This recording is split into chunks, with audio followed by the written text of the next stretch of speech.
rekan-rekan terkasih dalam Kristus Yesus, selamat datang kembali dalam program Living for Christ, mencintai Tuhan, berhenti menghakimi, dan menjadi berkat. Saya Lydia Esther bersama rekan saya Eri Aryani. Program ini terdiri dari 3 segmen. Segmen pertama, cerita kita. Segmen kedua adalah topik kita. Dan segmen ketiga, apa kata firman Tuhan buat kita. Dan untuk saat ini sudah berada bersama dengan kita via Zoom meeting Bapak Pendeta Hendra Koyo dari GPDI Sekina Apu Ketang, Kalimantan Timur. Kita akan mendengar tentang pelayanan dan bagaimana pergumulan yang dihadapi beliau sampai saat ini. Boleh diceritain Pak, bagaimana awalnya Tuhan memanggil Bapak dalam pelayanan ini? Awalnya saya memang terlahir dari keluarga hamba Tuhan. Mulai dari orang tua saya, kakek, nenek itu semuanya pelayan Tuhan, hamba-hamba Tuhan. Tapi mungkin cuma saya ini yang bisa dikatakan sebagai hambatan, karena dulu hidup saya itu banyak hidup di dalam dosa. Tetapi singkat cerita, saya dipulihkan Tuhan, saya mengalami pertobatan, dan saya menyerahkan diri kepada Tuhan. Saya berserah kepada Tuhan. Kalau saya mau ceritakan seluruh kisah saya mungkin agak panjang sekali. Dan puji Tuhan, saya ditarik Tuhan dari kegelapan, Tuhan taruh di terangnya Tuhan, eklesia. Dan sampai saat ini saya boleh melayani Tuhan. 2016 saya ambil keputusan untuk masuk sekolah Alkitab. Dan puji Tuhan sekarang saya sudah dikaruniakan seorang anak. Saya menikah tahun 2018, belum lama. Kalau mau jelas balik pengalaman saya, memang kebanyakan saya hidup di dalam dosa. Ya, kehidupan saya yang dahulu itu adalah sampah. Sekarang kehidupan saya ini sudah milik Tuhan. Kehidupan saya sudah serahkan kepada Tuhan, dan saya ingin terus untuk melayani Tuhan. Puji Tuhan. Tuhan kita baik ya Pak. Kalau boleh tahu, kira-kira apa yang pernah menjadi pergumulan yang paling berat dalam pelayanan Bapak? Ketika saya datang ke sini datang ke Kalimantan ini, datang ke Kutai Barat, awalnya saya tidak mau jadi gembala. Memang saya sudah sekolah Alkitab, saya sudah bertobat, saya sudah serahkan diri kepada Tuhan. Tetapi tujuan saya datang ke Kutai Barat ini, ke Kalimantan Timur ini, sebenarnya untuk mencari pekerjaan. Karena waktu itu saya datang 2019, awal tahun Januari itu saya datang bersama dengan istri. Waktu itu istri saya sedang hamil 3 bulan. Dan tujuan saya datang ke sini untuk mencari pekerjaan, karena saya berpikir mau mencari kebutuhan untuk biaya persalinan nanti. Jadi saya datang ke sini karena memang ada keluarga datang ke sini, ada om saya gembala di sini. Jadi saya datang untuk mencari pekerjaan. Tetapi ketika saya bertemu dengan hamba-hamba Tuhan di tempat ini yang mereka kenal dengan saya, mereka bilang begini ke saya, "Loh, Brur," kalau di organisasi kan kami sering dengan sapaan Brur, "saya tahu sekolah Alkitab."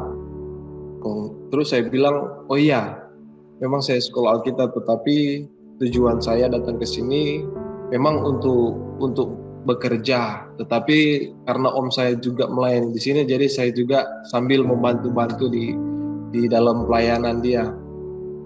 Saudara, singkat cerita, ketika saya ingin mencari pekerjaan, sudah begitu banyak perusahaan-perusahaan yang saya masukkan lamaran, saya pergi ke tempat tempat kerja, saya mau cari kerja.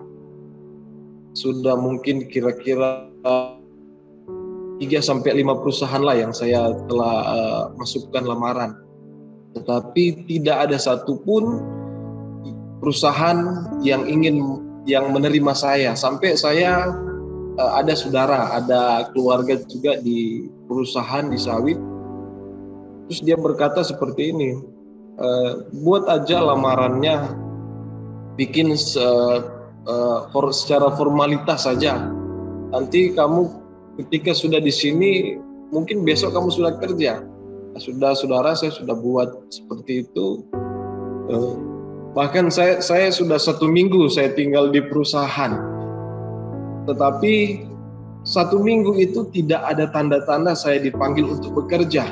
Dan akhirnya saya putuskan, saya pulang ke rumah om saya, dipastori. Om saya katakan, loh kenapa enggak jadi kerja kah? Dia bilang, ini tidak ada tanda-tanda dipanggil kerja, jadi saya pulang. Dan singkat cerita, kembali saya bertemu dengan hamba-hamba Tuhan yang sudah senior. Mereka katakan kepada saya, Brur itu memang dipanggil untuk bekerja di Kalimantan Timur, dipanggil untuk bekerja di Kutai Barat, tetapi bukan bekerja di perusahaan atau bekerja di swasta atau dimanapun, tetapi Bro dipanggil untuk bekerja di ladangnya Tuhan. Wah, itu saya kaget. Ini merupakan suatu templakan yang sangat luar biasa di dalam kehidupan saya. Saat itu juga saya merasa takut. Hati saya agak gelisah gimana gitu ya. Dan saya sudah mendengar beberapa kali hamba-hamba Tuhan berkata seperti itu kepada saya, tetapi karena saya berpikir saya ini masih muda, istri saya mau melahirkan, jadi saya tetap ngotot ingin mencari kerja. Dan singkat cerita, saya terus mencari kerja, dan akhirnya saudara yang diberkati Tuhan, sampai detik ini tidak ada satupun pihak dari perusahaan atau di mana yang saya masukkan lamaran sebelumnya yang menelpon saya atau memanggil saya kerja. Dan di situ saya putuskan, saya berserah kepada Tuhan, saya bergumul kepada Tuhan, saya meminta tanda Tuhan, meminta jawaban Tuhan dalam kehidupan saya. Dan singkat cerita, saya berserah kepada Tuhan.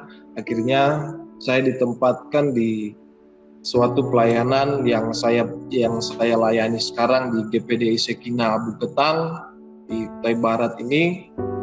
Saya melayani bersama dengan keluarga, dan ketika saya mulai melayani, memang gereja sudah ada, pastori sudah ada, tetapi memang jemaat belum ada.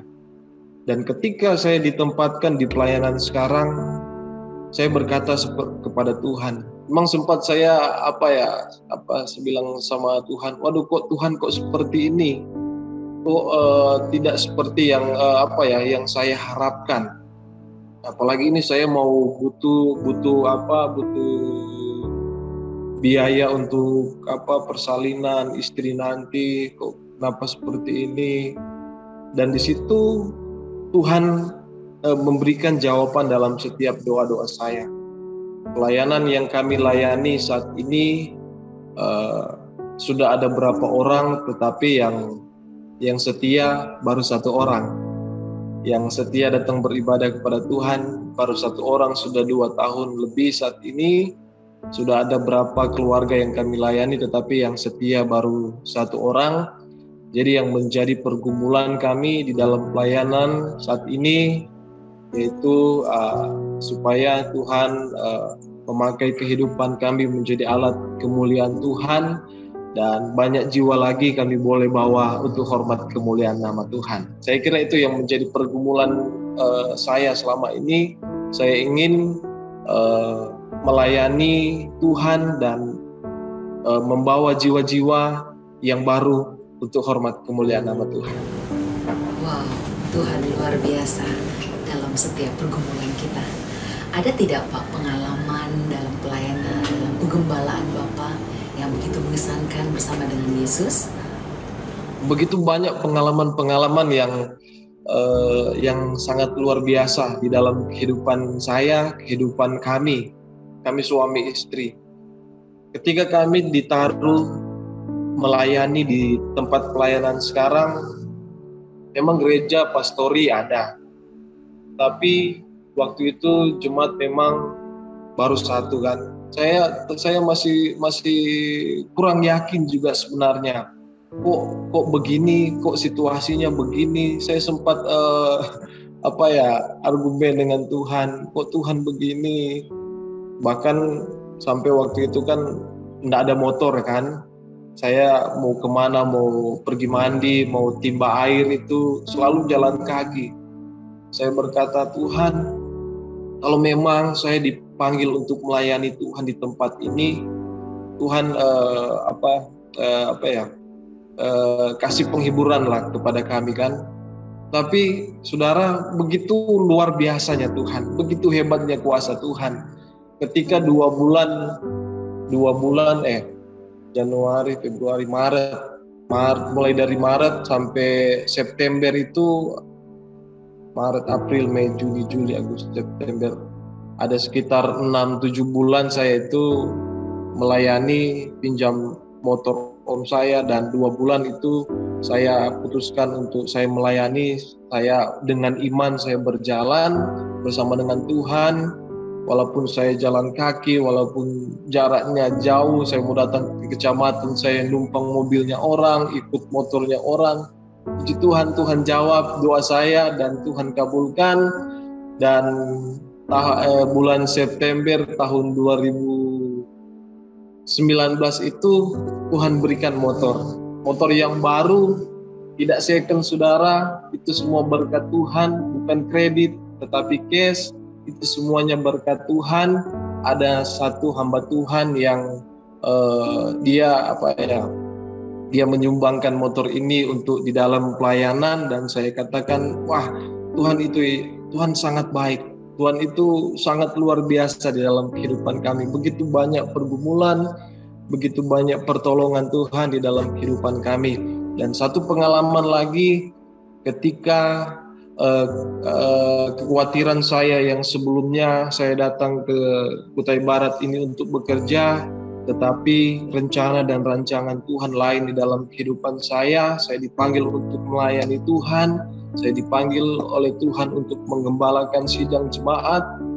Dan ketika istri saya sudah mau melahirkan, saya memang waktu itu saudara ada uang tetapi sedikit. Dan pas waktu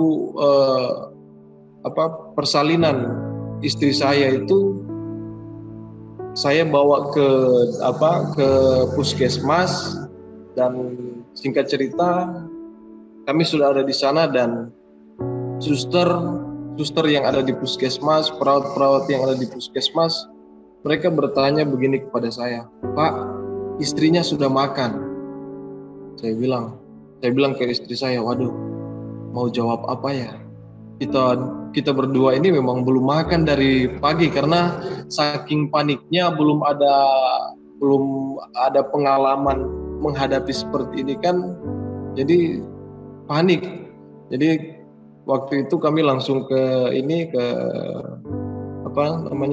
puskesmas, dan di situ perjalanan kami ke sana. Sebelum itu ke puskesmas, kami diantar oleh petinggi. Waktu itu kami masih nginap di rumah om kami, ya, dan petinggi yang mengantar kami ke puskesmas. Dia mengantar kami dengan mobil, dan sampai di puskesmas kami ditanyakan perawat seperti tadi, dan saya jawab ke perawat, kami belum makan dari pagi karena memang panik. Dan waktu itu perawat-perawat itu menyuruh saya untuk membelikan makanan, belikan sebungkus nasi dan 2 kaleng susu bir brand. Dan saudara yang diberkati Tuhan, ketika saya membuka dompet, saya tidak tahu uang saya sudah pakai beli bensin, saya sudah pakai untuk ini, untuk itu. Saya buka di dompet, uang saya tinggal 2.000. tinggal 2.000 rupiah. Di situ saya menangis, waduh Tuhan tolong saya mau beli makanan, saya mau beli minuman, ini uang saya ini tidak cukup. Dan ketika saya mau keluar dari ruangan itu, Pak Petinggi yang mengantar kami, dia ketemu dengan saya, dia katakan, kenapa Pak Pendeta? Saya ini mau beli, saya bilang saya mau beli makanan ini, saya mau beli minuman. Nah saudara, ketika petinggi mendengar cerita saya, dia bilang seperti ini, Pak Pendeta, ini ada berkat buat Pak Pendeta. Pak Pendeta pergi beli makan, pergi beli minuman. Dia kasih pada waktu itu saya 300.000 saudara. Dia kasih 300.000 itu kayak saya seperti kalau di siaran-siaran TV itu ada uang kaget, saya menerima 300.000 itu saudara, saya seperti orang yang menerima uang kaget. Waduh, kok tangan saya sampai gemetaran. Saya, waduh, Tuhan yang luar biasa, Tuhan yang ajaib, pertolongan Tuhan nyata, tepat, indah, sempurna. Dan waktu itu saya berlari-lari, saya pergi ke pasar, saya belanja makanan, saya belanja minuman. Dan puji Tuhan, setelah saya sampai juga di puskesmas, ternyata Bapak Petinggi ini masih ada. Dan dia berkata lagi seperti ini kepada saya, Pak Pendeta, saya mau pulang, nanti kalau ada apa-apa silakan telepon saya, ini nomor saya, ini kontak saya, dan saya ingin pulang. Dan ketika dia ingin pulang, dia berjabatan dengan saya, dia memberikan saya lagi berkat senilai 1 juta di dalam amplop. Wah, saya menangis, saya sangat, waduh Tuhan baik.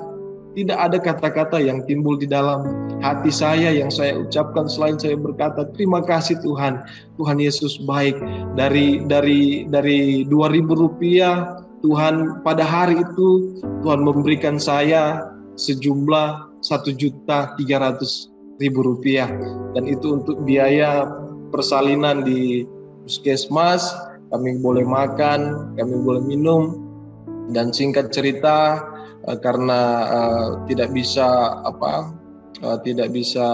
melahirkan secara normal, akhirnya dirujuk di rumah sakit dan istri saya disesar. Dan singkat cerita banyak sekali pertolongan Tuhan, banyak sekali penyertaan Tuhan di dalam kehidupan kami. Sehingga saat ini saya mulai melayani bersama dengan keluarga, dengan istri, dan sekarang sudah dikaruniakan anak 1, laki-laki.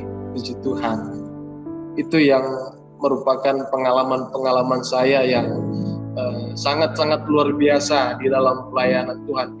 Yang pada mulanya saya khawatir bagaimana untuk memenuhi kebutuhan biaya persalinan dari istri saya, tetapi Tuhan itu hebat, Tuhan itu luar biasa, Dia mencukupkan segala sesuatu yang tentunya tepat dan indah pada waktunya.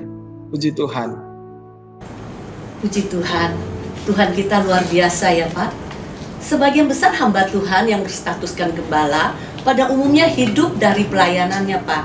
Nah di masa pandemi COVID-19 ini mengakibatkan banyak hamba Tuhan tidak bisa mencukupi kebutuhan rumah tangganya dan pelayanannya. Nah, bagaimana Bapak mensiasati atau mencukupi kebutuhan rumah tangga Bapak dan pelayanan Bapak selama pandemi COVID-19 ini, Pak? Ya, memang kami sebagai gembala sidang, memang kehidupan kami memang bergantung di dalam pelayanan. Tetapi saya secara pribadi tidak pernah khawatir, tidak pernah takut untuk setiap kebutuhan dan keperluan. Karena saya sudah begitu banyak melihat pertolongan Tuhan, penyertaan Tuhan di dalam kehidupan kami, dalam pelayanan. Kalau mau pikir secara manusia, di dalam pelayanan kami hanya melayani 1 orang saja. Tetapi sampai saat ini saya boleh berdiri, saya boleh sehat, saya boleh kuat, itu semua karena anugerah Tuhan, karena pertolongan Tuhan. Dan memang saya juga diberikan talenta oleh Tuhan di bidang komputer, jadi saya pakai talenta saya untuk membantu di dalam pelayanan untuk mencukupi kebutuhan sehari-hari. Jadi ketika ada orang yang ingin memerlukan, mungkin ada laptop yang rusak atau ada TV atau apalah yang rusak, jadi mereka hendak lagi lari ke tempat-tempat servis lain, jadi sering mereka panggil saya. Puji Tuhan. Dan juga saya memang menjadi relawan mengajar di salah satu instansi swasta di pusat pengembangan anak. Dan puji Tuhan, memang kalau saya hitung-hitung memang tidak dapat mencukupi kebutuhan sehari-hari kami kalau saya berharap di situ. Tetapi begitulah Tuhan, begitu baik. Sampai saat ini kami tetap selalu dipelihara oleh Tuhan. Bukti penyertaan Tuhan di dalam kehidupan kami itu sangat-sangat sempurna. Puji Tuhan. Wow, Tuhan pasti menyediakan ya, kita percaya itu. Ada tidak Pak pergumulan hari-hari ini selain dari pandemi COVID-19, atau memang status pandemi ini saat ini masih menjadi pergumulan yang berat bagi gereja Bapak dalam tim pengembalaan Bapak? Ya, kalau saya sudah ceritakan tadi yang menjadi pergumulan kami, ya selain memang kami saat ini sedang membangun gereja, karena waktu saya datang ke sini gereja masih kayu, pastori masih kayu, jadi pelan-pelan saya belajar, saya mulai bikin gereja permanen, saya pelan-pelan belajar, saya bikin pastori permanen. Tetapi pergumulan yang memang berat yang saat ini yang kami hadapi, yaitu jiwa-jiwa. Memang kami melayani di Kalimantan Timur ini memang banyak orang Kristen juga di Kutai Barat, tetapi orang-orang di tempat ini Kristenan mereka itu belum hidup di dalam ketaatan dan kesetiaan. Jadi yang menjadi pergumulan kami saat ini yang saya rasa sangat berat, yaitu untuk mencari jiwa untuk hormat kemuliaan nama Tuhan. Jadi bantu doa agar supaya lewat pelayanan kami juga banyak jiwa-jiwa dimenangkan, banyak jiwa-jiwa yang dituai untuk hormat kemuliaan nama Tuhan. Luar biasa ya Pak. Kira-kira apa yang menjadi harapan ke depan dalam pelayanan Bapak? Ya, kalau harapan saya sih ada begitu banyak harapan, tetapi harapan saya di pelayanan, saya tetap selalu semangat di dalam Tuhan. Saya berharap terus Tuhan selalu menyertai kami, dan biarlah pelayanan yang kami layani saat ini boleh menjadi terang sesuai dengan tema gereja kami, agar kami tetap selalu menjadi bangkit, menjadi terang bagi semua orang. Begitu. Terima kasih Bapak Pendeta Koyo yang sudah menyediakan waktunya untuk berbagi cerita mengenai pelayanan Bapak. Kiranya Tuhan Yesus semakin memberkati dan menyertai pelayanan Bapak dan keluarga. Rekan-rekan terkasih, puji nama Tuhan, kita sudah mendengarkan banyak kesaksian dari Pendeta Hendra Koyo. Dan bagi rekan-rekan yang sekiranya rindu membantu pelayanan beliau, bisa mengirimkan persembahan kasih saudara ke nomor rekening yang tertera di bawah ini. Setiap pemberian yang Bapak Ibu berikan sangat berarti bagi pelayanan hambanya. Dan kita percaya bahwa uluran tangan kasih Bapak dan Ibu tidak akan pernah sia-sia. Karena firman Tuhan berkata bahwa Tuhan mengasihi orang yang memberi dengan sukacita dan akan membalasnya dengan penuh kelimpahan. Tuhan Yesus memberkati.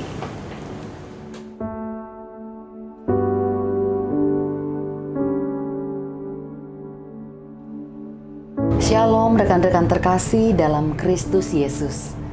Kita hidup di tengah-tengah masyarakat yang sangat mendambakan sebuah hidup yang sukses. Hidup sukses adalah sesuatu yang diharapkan setiap orang. Apakah sukses dalam pekerjaan, pelayanan, ataupun dalam keluarga. Begitu kuatnya keinginan manusia untuk hidup sukses, maka tak jarang manusia pun menghalalkan segala cara untuk mencapai keinginan tersebut. Meraih kesuksesan lebih mudah daripada mempertahankan, dan ketika sampai pada puncak kesuksesan, godaan akan datang lebih dahsyat dan lebih gencar. Godaan itu bisa datang dari iblis, dunia, bahkan diri sendiri. Di segmen topik kita hari ini, kita akan membahas tentang berada di puncak. Dan di tengah-tengah kita sudah hadir Pastor Silas Manalu dari GBI Lifestar. Terima kasih. Selamat bergabung Pak Pastor. Terima kasih. Shalom. Ibu Tuhan Lydia. Yesus Shalom. memberkati. Apa kabar Shalom. Pak? Baik, Puji puji Tuhan. Kita akan banyak belajar tentang berada di puncak bersama Pastor Silas Manalu. Dan yang menjadi pertanyaan saat ini, Pak, salah nggak sih atau dosa nggak sih kalau seseorang itu menginginkan status jabatan, Pak? Salah, dosa, menginginkan status jabatan. Nah, menarik, kata menginginkannya adalah perlu kita telaah. Kalau menurut KBBI, Kamus Besar Bahasa Indonesia, menginginkan itu kalau diletakkan sebelum kata jabatan, dia mengandung arti terlalu berlebihan. Jadi kalau kata menginginkan kita pakai bahwa dia terlalu menginginkan atau terlalu berlebihan, ingin jabatan seseorang, tentu salah. Karena kalau orang sudah berlebihan, lain hal mengharapkan sebuah jabatan, mengharapkan kebahagiaan, itu tidak salah. Tetapi kalau menginginkan terlalu lebih, itu salah. Nah, sebagai hamba Tuhan, saya ingin pesan kepada seluruh sahabat Living for Christ Indonesia dan Bapak Ibu semua, bekerjalah sampai waktu Tuhan tiba. Bekerja tulus, bekerja jujur, tidak perlu jadi penjilat. Gitu loh. Nah, jadi kalau waktu Tuhan itu selalu waktu yang terbaik. Kalau menginginkan, saya yakin akan banyak cara-cara yang duniawi dilakukan. Jadi lebih baik mengharapkan berdoa dan bekerja jujur. Saya percaya promosi dan kesempatan selalu datang kepada orang yang jujur. Amin. Nah, itu berbahaya itu ya Pak Pastor ya, karena bisa menghalalkan segala cara ya Pak. Betul, betul. Iya, puji Tuhan. Nah, Bapak tadi ada bilang menjilat pemimpin. Nah, itu bagaimana tuh tanggapan Pak Pastor? Ya, tidak kita pungkiri di semua aspek pekerjaan, perusahaan, pelayanan, kita kan menemukan orang-orang seperti itu. Saya percaya peserta sahabat setia Living for Christ tidak punya sifat itu. Tapi kalau ada orang-orang seperti itu, baiknya kita hindari. Kita kasihi boleh, kita doakan boleh. Tapi berteman dengan orang yang suka menjilat, kalau Alkitab menuliskan adalah bermuka dua atau munafik, itu jangan kita temani. Doakan boleh, tapi jangan menghabiskan waktumu dengan orang-orang seperti itu. Suatu hari kita akan disikut sama dia. Karena orang yang bermuka dua cenderung ini, manis di mulut, pahit di hati. Iya di depan, tidak di belakang. Lain di hati, lain di mulut. Iya, begitu Ibu Lydia dan Ibu Eri. Iya. Jadi intinya kita harus tahu menempatkan diri. Ya. Jadi harus bisa memilih komunitas yang baik. Betul ya. betul. Ya, ada nggak Pak konsekuensi tentang firman Tuhan mengenai orang-orang yang seperti Bapak jelaskan tadi? Kalau konsekuensi tentu ada. Kita lihat case tentang Yudas Iskariot. Dia adalah orang, Markus menuliskan, Yudas bilang gini ke prajurit orang-orang di Roma, prajurit Roma, tentara-tentara Roma bilang gini, orang yang aku cium, dialah orangnya. Maksudnya adalah Yesus, dia orangnya yang akan kujual. Bayangkan, Yudas menjual Yesus dengan sebuah ciuman. Ini berbeda sifat. Apa yang tampil di luar berbeda apa yang di hati. Nah, Yesus saja dijual. Nah, ngeri sekali kalau kita punya teman penjilat. Yesus saja dijual apalagi kita. Nah, ada konsekuensi tentu. Lihat akhir hidup dari Yudas Iskariot. Dia tersingkir dari komunitas dan dia berakhir bunuh diri.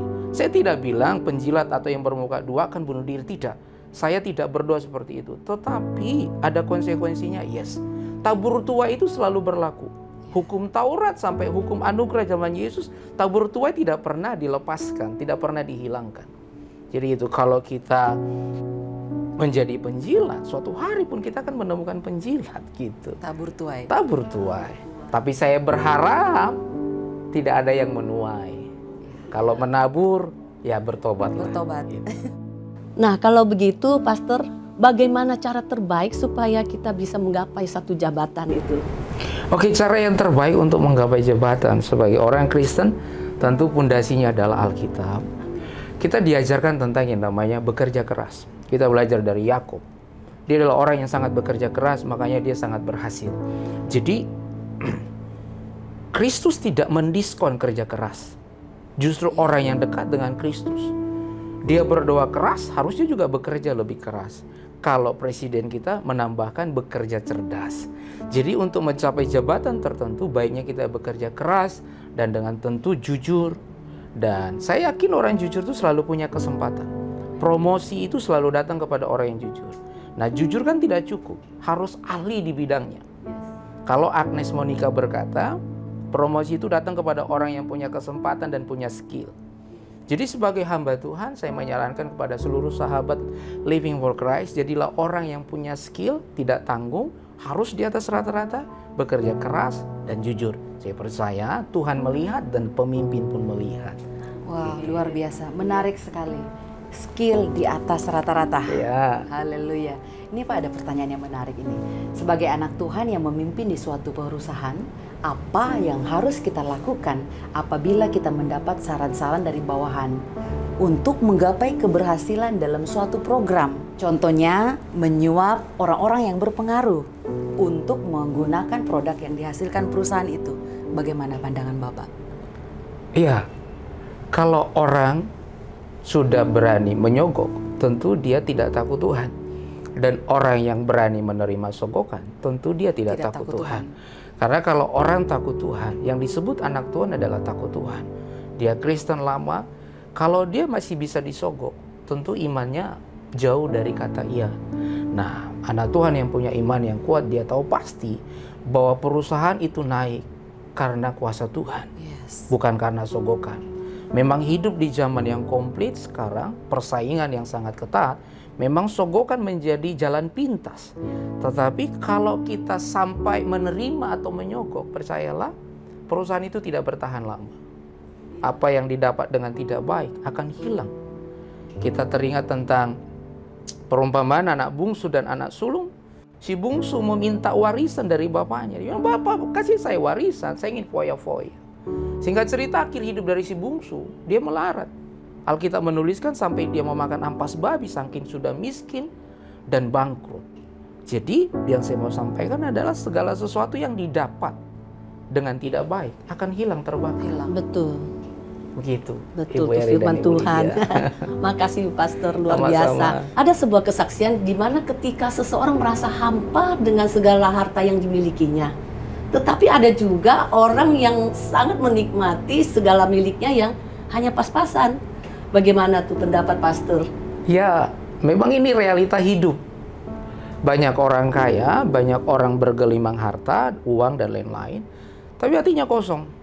Tapi banyak orang yang memang, maaf, hidup di pinggir jalan, tersenyum setiap hari. Nah, lagi-lagi memang kembali kepada orang bahwa tujuan hidupnya apa. Kalau tujuan hidupnya adalah untuk bahagia, bukan harta yang dikejar, tapi Tuhan. Karena yang memberi kebahagiaan itu adalah Tuhan sendiri. Nah, jadi banyak orang yang bergelimang harta, kesepian. Makanya gini, uang bisa membeli rumah mewah, tapi uang tidak bisa membeli rumah tangga yang bahagia. Uang bisa membeli kasur terbaik, tapi uang tidak bisa membeli tidur nyenyak. Jadi, semua kembali kepada sikap hati dekat dengan Tuhan. Luar biasa. Semua kembali ke sikap hati kita. Betul. Untuk Tuhan. Nah, Pak, ada pesan-pesan Tuhan, ada pesan-pesan buat orang-orang yang haus akan jabatan. Baik, Ibu Lydia dan Ibu Eri, ini penutup ya. Oke, baik. Silakan, Pak. Pesan saya kepada sahabat Living for Christ, saya bukan sedang menjadi guru atau sok lebih tahu, tetapi ingin berbagi saja bahwa begini, tampillah apa adanya. Jangan jadi orang yang menjilat, tanda kutip. Sedikit kasar, tapi memang jangan. Tampil apa adanya akan membuat saudara happy dimanapun. Daripada hidup berpura-pura, daripada berkata iya di depan, tidak di belakang, itu akan membuat kita tidak bebas. Jadi pesan saya kepada saudaraku, boleh merindukan sebuah jabatan, tapi jangan gunakan segala cara yang tidak baik. Apalagi menjilat pemimpin dan dengan segala cara dunia. Jangan rusak pertemananmu karena sebuah jabatan. Jangan rusak komunitasmu karena sebuah ambisi. Percaya saja, bekerja keras, bekerja jujur, libatkan Tuhan. Pasti Tuhan mengangkatmu sampai pada posisi jabatan. Amin. Haleluya. Terima kasih Bu Eri dan Ibu Lydia. Terima kasih Pastor, luar Sama-sama. biasa. Pada akhirnya Tuhan sendirilah yang dapat menilai dengan tepat apakah kita adalah orang yang sukses atau tidak di matanya. Namun firman Tuhan dapat menjadi tempat kita bercermin untuk seberapa besar kasih, kesetiaan, dan ketaatan kita kepada Allah. Lalu jikalau kita telah melakukan kesalahan atau dosa, datanglah kepada Yesus.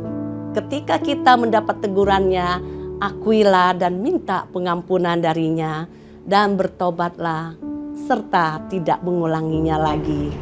Akhirnya jikalau saat ini kita sedang dan mungkin akan menduduki kursi pimpinan, jadilah pemimpin yang memiliki jiwa besar dan mau serta berani memikul dan menanggung tanggung jawab dengan segala konsekuensinya.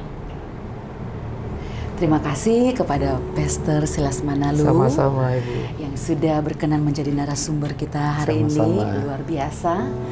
Kita akhiri segmen topik kita kali ini dan kita akan mendengar apa kata firman Tuhan mengenai berada di puncak bersama Pendeta Jimmy Lizardo. Tuhan Yesus memberkati.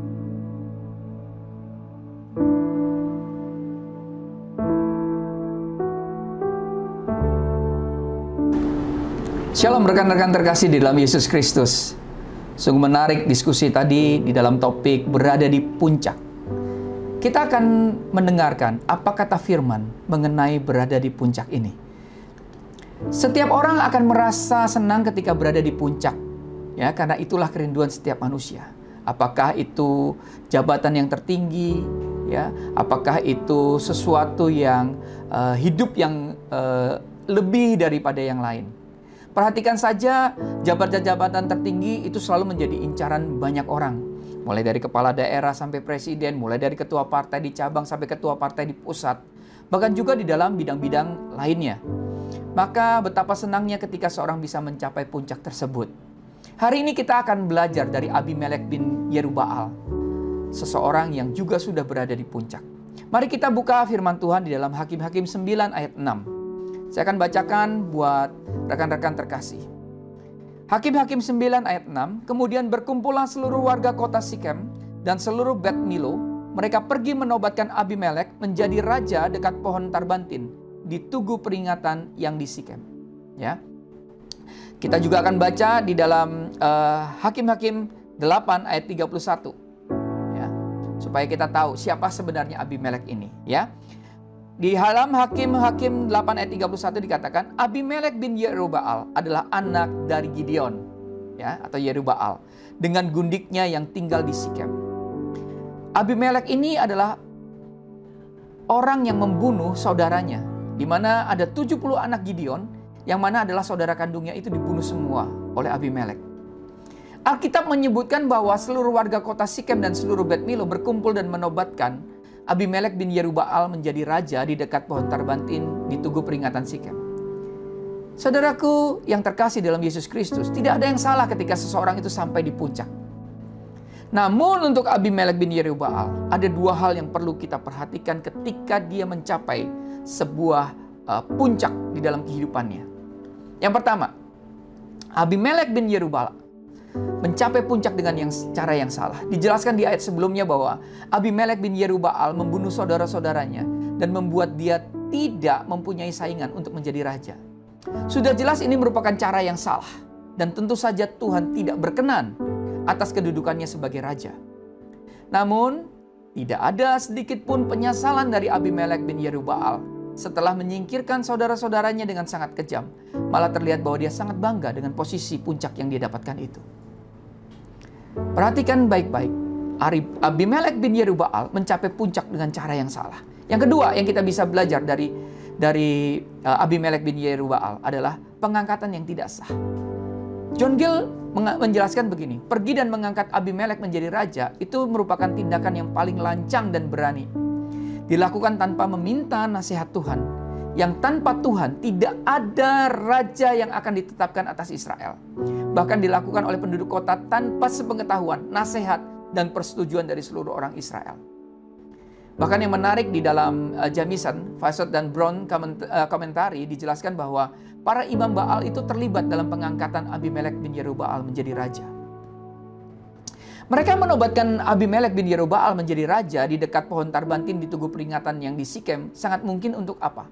Untuk bisa dilihat, untuk bisa diperhatikan banyak orang, dan berharap mereka mengakui upacara tersebut. Mengingat tempat itu adalah tempat yang sangat bersejarah bagi bangsa Israel.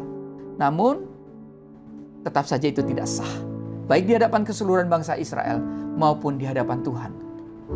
Ada seseorang yang pernah berkata, saya sudah pernah mencapai puncak dan ternyata di sana tidak ada apa-apa. Tidak ada yang salah, tapi saya yakin bahwa karena untuk mencapai puncak dia tidak memakai cara-cara yang diperkenankan Tuhan, maka dia ketika mencapai puncak dia tidak ada apa-apa di sana. Tentu ini menjadi pelajaran penting bagi kita, supaya kita tidak memakai cara-cara yang tidak benar untuk mencapai puncak karir kita. Saudara-saudaraku yang terkasih, rekan-rekan yang terkasih dalam Yesus Kristus, sesungguhnya posisi puncak bukanlah yang terpenting. Amin. Saya katakan sekali lagi, sesungguhnya posisi puncak bukanlah yang terpenting, tetapi proses, sekali lagi saya katakan, tetapi proses untuk mencapainya, untuk mencapai puncak itu, itulah yang terpenting. Tetaplah berjuang sesuai dengan kemampuan kita dan tetap berada di jalan kebenaran. Maka apapun hasilnya akan membuat kita bersukacita. Dan ingat, Tuhan menghargainya. Saudaraku, rekan-rekan terkasih dalam Yesus Kristus, mencapai puncak karir bukanlah dosa. Asal tidak dicapai dengan cara-cara yang tidak diperkenan Tuhan. Mencapai puncak karir bukanlah dosa. Asal kita mencapai dengan cara-cara yang dimana Tuhan berkenan. Tuhan Yesus memberkati kita semua.